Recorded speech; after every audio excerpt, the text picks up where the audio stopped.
Good morning and welcome to the feeding of our African black-footed penguins. My name is Talia, I'll be feeding, and with me over there I have Niska and she'll be marking down the records. Now, just before I start, I'd just like to give you a bit of information about these African black-footed penguins. Now, you might remember these birds as being the jackass penguins. You're absolutely correct. They've been renamed to the African black-footed penguins because these penguins are only found in on our continent. The African black-footed penguin is endemic to South Africa, and that's great and all, but now there's one problem. These birds are endangered, and that means they're not very safe. They've declined over the past 100 years from a huge number, 90% a decline. There's about 50,000 birds left, and at the rate of their decline, that means at the speed of which they're going down, we might not see these birds in another 10 years. Can you think about that? 10 years, when your little children are grown up, you might not see these guys in the wild anymore.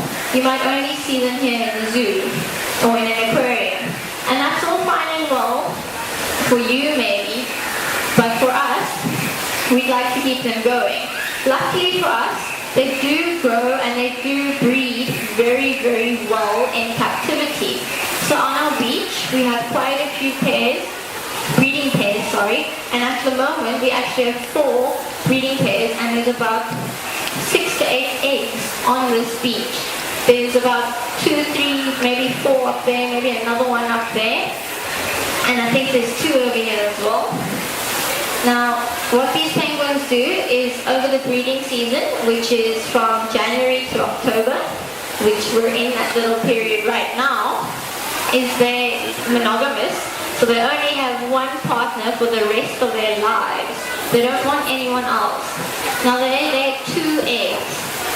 One about the first week, and then about a week later, a couple of days later, they lay the second one.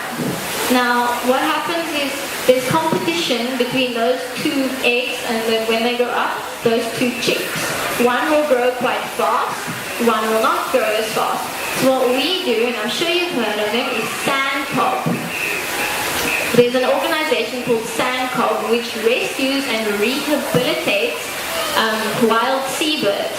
We send the bigger one off to SANCCOB, and the younger one gets a chance to be with its parents and grow and get fed and become a well-grown, healthy bird. So what we do is as we hatch out and grow these penguins, at around 3 months of age, their parents kick them out the nest, and it's time to grow up and be a big penguin and find your own food. What we do is, however, we don't feed them like fish. We feed them sardines. You'll see those just now when we start to feed. We feed them frozen sardines, and they learn to eat from us. Now, that's all fine and well. We've got the Alberts here, but there are a lot of problems. There's a lot of things that are endangering these birds faster and faster.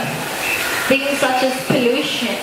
You might think buying a Coke and a straw is a fantastic idea on today. It's very hot. But what happens to that straw when you're done with it? Have you ever thought about that? Goes in the bin, goes on the truck, goes to the dumpster, falls in the sea. Maybe it's in the sea, maybe it falls to the bottom, maybe it floats.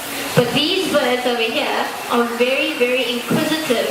So they're going to go up to the straw and bite it and probably eat it. It's going to get stuck in the throat, problem.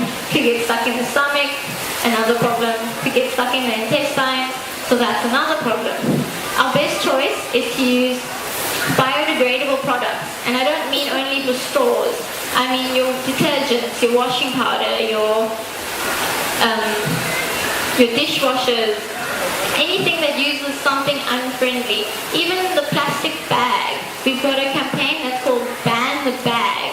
Don't use the one-time only plastic bag. Ends up often in whale stomachs, in turtle stomachs, in every stomach that you can imagine in the sea.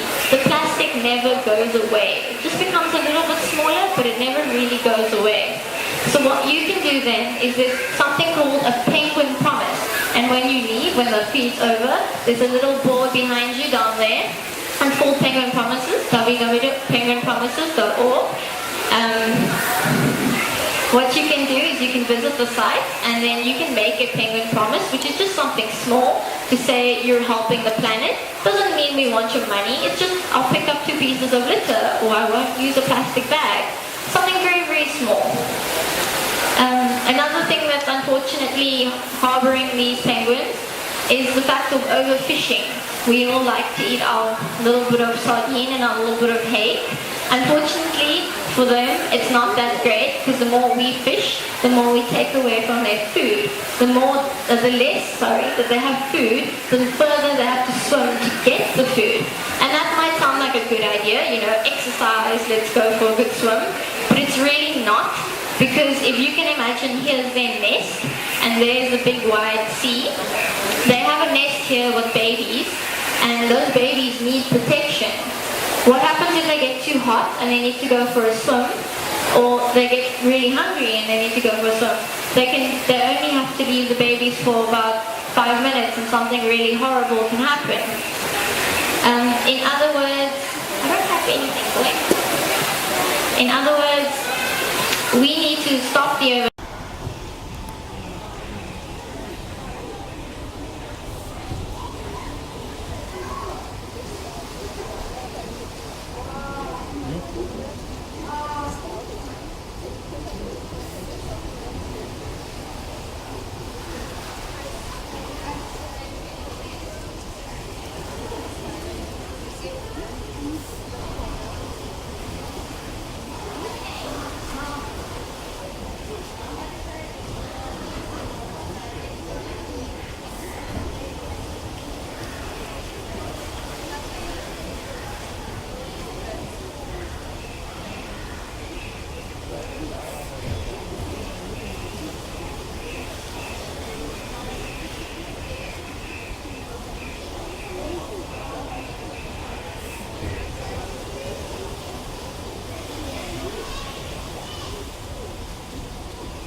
tjekker med på lidt.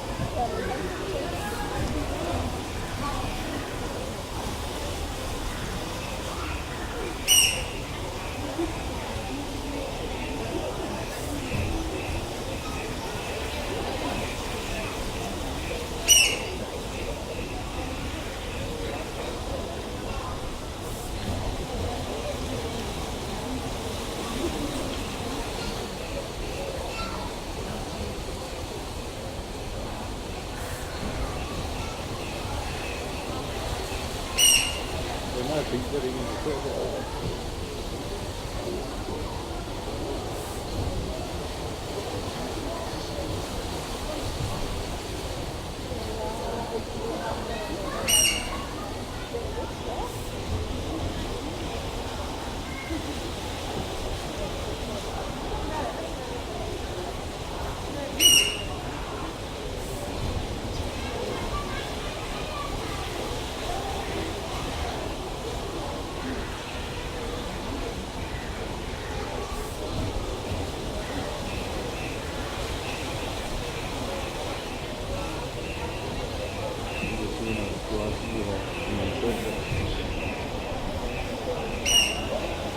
Kirke, det er også ansat. Og hvad der bliver puttet i nu.